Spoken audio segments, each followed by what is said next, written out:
Pernah tak anda menggunakan perkhidmatan feri ke Indonesia? Jika tidak, anda perlu mencuba perkhidmatan feri di Kukop Pontian kerana menawarkan perjalanan yang menyeronokkan, menghubungkan Malaysia ke Indonesia dan Indonesia ke Malaysia yang mengambil masa kira-kira 1 jam. Dahulu, terminal ini dikenali sebagai Jeti Kukop dan beroperasi sebagai pangkalan bot nelayan serta dermaga perkhidmatan feri ke Pulau Karimun, Indonesia. Jeti baharu dibina pada 2009 dan diswastakan sebelum diserahkan kepada Perbadanan Pengangkutan Awam Johor pada September 2019 berikutan masalah teknikal melibatkan dua negara. Menurut Esko Kejuaraya Pengangkutan dan Infrastruktur, Muhammad Fazli Muhammad Saleh berkata, feri berkenaan menyediakan dua destinasi iaitu ke Tanjung Balai dan Selat Panjang, Indonesia. Kita ada 3 slot yang disediakan untuk ke Tanjung Balai.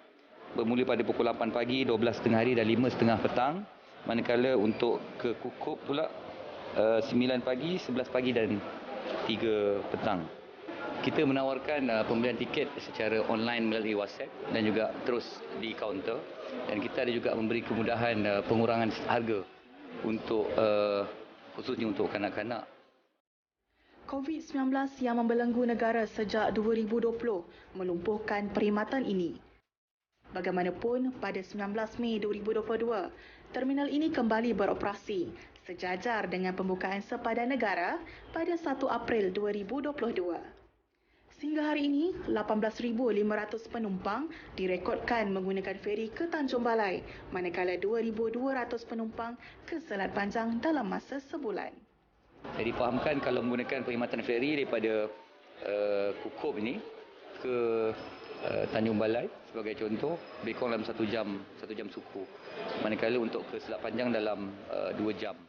Jadi insya-Allah lebih kurang 130 ke 170 orang boleh menggunakan perkhidmatan ini dalam satu slot.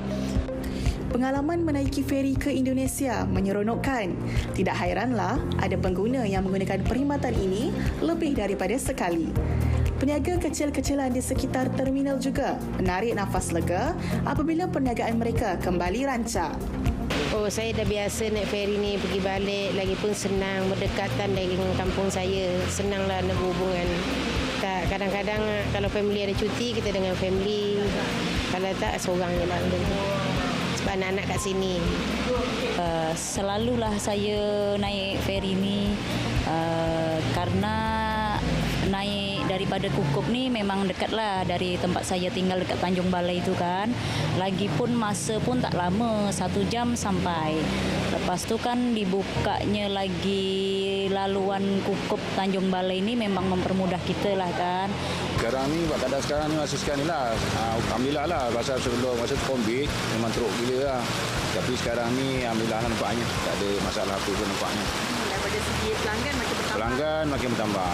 Maknanya semenjak jalan baru buat ni, orang luar pun datang lagi. Harapan saya untuk pengguna-pengguna yang selalu menggunakan rentas sempadan ni, saya galakkan mungkin boleh gunakan juga kemudahan pengangkutan air. Macam saya sebutkan tadi, contoh feri dan sebagainya. Satu, bukan sahaja ia dapat menjimatkan duit dan juga menjimatkan masa, ia juga dapat membantu kerajaan negeri untuk mengurangkan kesesakan yang semakin meningkat khususnya di Bandaraya Johor Bahru.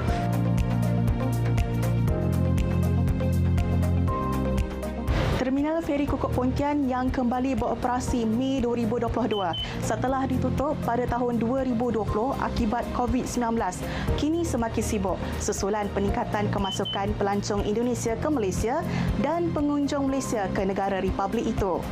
Dan sudah pastinya ia juga memberi nafas baharu kepada sektor pengangkutan di Johor dan memberi limpahan ekonomi kepada peniaga di kedua-dua buah negara. Aina Jamak Mazlan, RTM. Okey tuan, boleh kita gerak?